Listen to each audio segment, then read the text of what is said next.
The tragic history of Eustass Kid revealed. This is so big that I am legitimately shocked that it's not in the actual series. This information comes to us via the SBS of Volume 104, and I think that Oda must have spent an awfully long time in the bathroom that morning, because this is one massive lore dump. Not only do we now know the full backstory behind Kid, we also have new revelations about CP0, a new overview of Shanks' extended power, and a very, very special surprise when it comes to a certain Zoro. As well as other things, more things. Honestly, I'm kind of at the point where I look forward to the SBS segments just as much as the actual manga. Commencing with Eustass Kid, we're going to step back in time X amount of years, where X is the number of years that Kid has been alive. He was born on an island in South Blue, a particularly violent island, led by a super gang who acted as the island's royalty. This island was further divided into 4 districts, each led by a sub-gang. And those sub-gangs came under the umbrella of the big gang. And Eustass Kid was the leader of one of these district gangs, with 2 others being led by Heat and Wire, whose names you may not recognize, but you'll know their faces because they're the people that are always around when Kid's around. They're part of his crew now, but they all came from separate districts, which may actually explain why there's such a stark stylistic difference between so much of Kid's crew. I mean, when you look at Heat and Wire stood next to each other, it just looks like a zombie ran into the Egyptian god Anubis at a BDSM club. But there was also a 4th gang. This one was led by Massacre Soldier Killer, who in this situation acts as both the future and past BFF of Eustass Kid, because they grew up together. However, along the way, they ended up becoming leaders of separate gangs. And this is where information revealed in previous SBS sections becomes very important. In the SBS of Volume 87, Oda was asked why both Kid and Killer hate curry udon. And that's because in the past, they had a 3rd childhood friend named Victoria, who I suppose is the Sabo to Kid and Killer's Luffy and Ace. Oh, and also both Kid and Killer had a massive crush on Victoria. So one day, the 3 of them were all eating curry udon, as you do, and then Victoria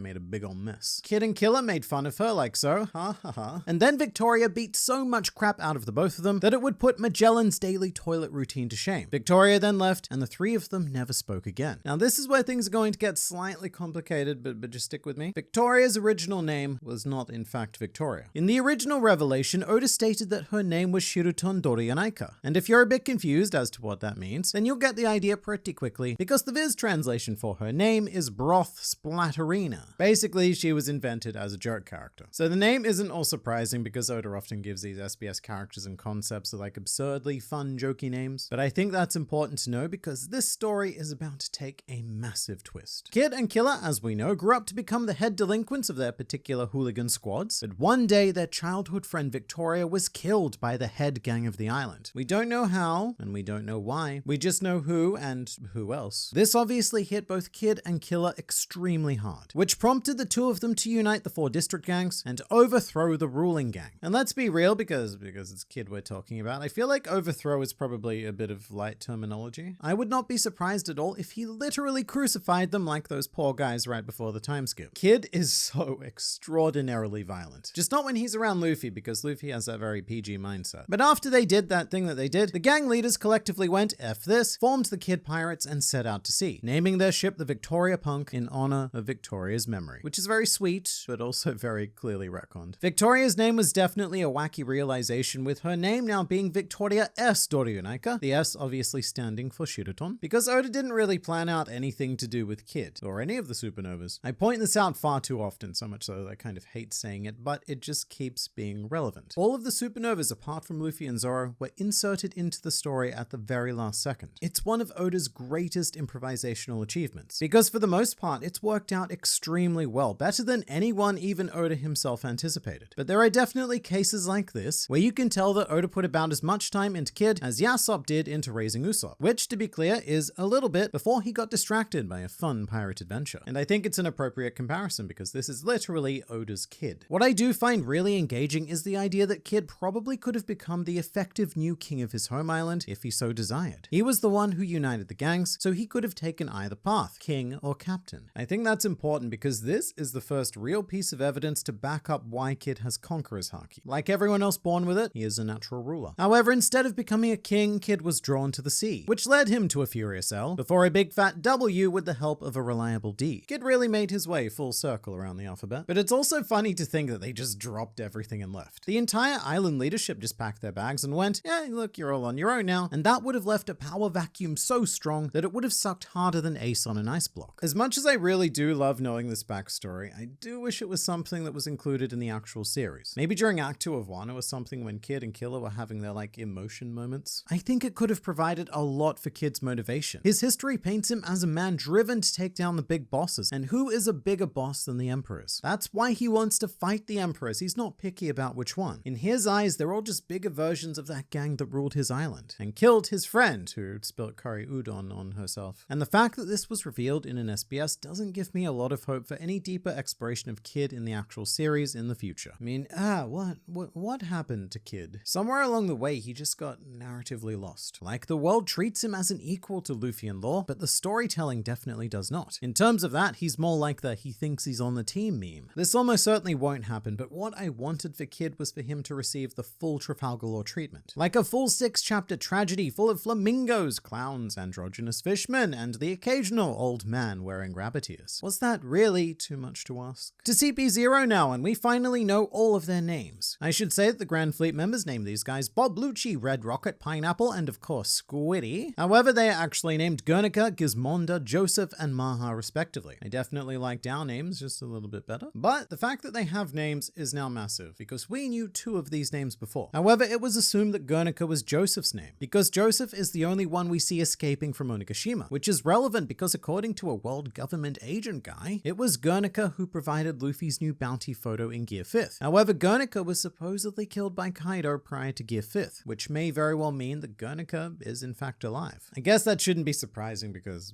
it's One Piece, but at the same time, I really hope not. That moment with Joseph touching the tip of his hat in respect for his fallen comrades is one of my favorite moments in all of the Onigashima. It was so subtle, it was so tragic, it was so beautiful, it was perfect. It said so much without needing to say anything at all. I mean, this is the perfect example now that we've said more things that's been ruined, because that's all undermined if Guernica is still alive. I suppose it could be a situation where he stayed alive just long enough to take the photo and then passed on, very much just lying there broken on the verge of death going, well, I guess this is the end for old Guernica. I lived a long and fulfilling life. I mean, I got to wear a mask, so that was pretty cool. I'll see you all on the other side. Hang on a minute. How the fuck does Straw Hat have white hair now? I'ma just snap this quickly and bleh. Also, here's a crazy fact. Bluno and Califa were not originally CP0 agents. Oda had no plans for that whatsoever. However, allegedly the anime staff convinced Oda to make them part of the team. And I would describe my opinion on this as a Don Krieg, as in neither of them are very strong. I'm more amazed at just how easily the story can be influenced. Something the anime staff also convinced Oda to do was make Helmeppo a member of Sword. And I greatly approve of this. I like this a lot, because it continues to grow the beautiful flower that is Helmeppo. He's come ever so far from the days of just being a walking scrotum, and in the present timeline, he's had more character growth than several of the Straw Hats. And look, I'm even lucky enough to have a Helmeppo trading card. I bet you're all pretty jealous, but you can't have it. It's mine, my precious. To the world of redheads now, this SBS confirms that even though we usually only see the red hair pirates as a small group, they do have much larger extended forces. The way it's described is similar to Luffy's relationship with the Grand Fleet. Shanks doesn't rule or even directly command these forces, but they've pledged themselves to him. I suppose it's also similar to Whitebeard's situation with his extended fleet, the key difference being that Shanks doesn't make them call him daddy. They just do it anyway of their own volition because it's Shanks. What they actually call Shanks is Big Boss, and his close crew are referred to as the Big Officers, with the sole exception of Rockstar, who isn't referred to as anything, which I suppose makes him the equivalent of Caribou on the Straw Hat crew. We don't know why he's there, but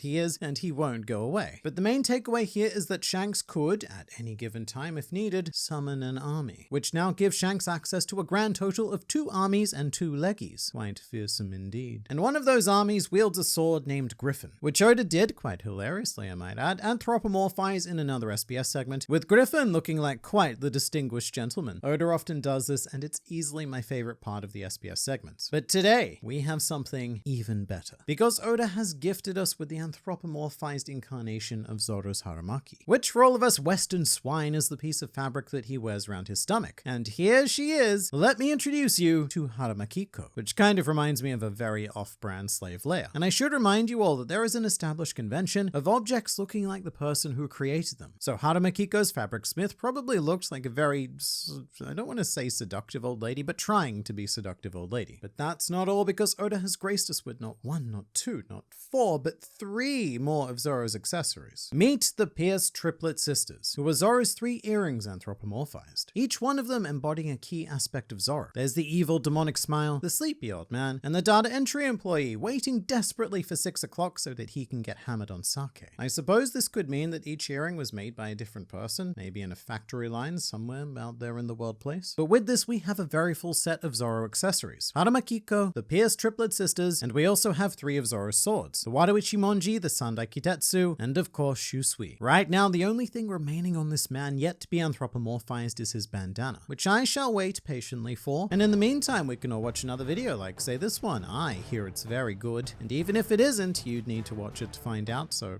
go do it.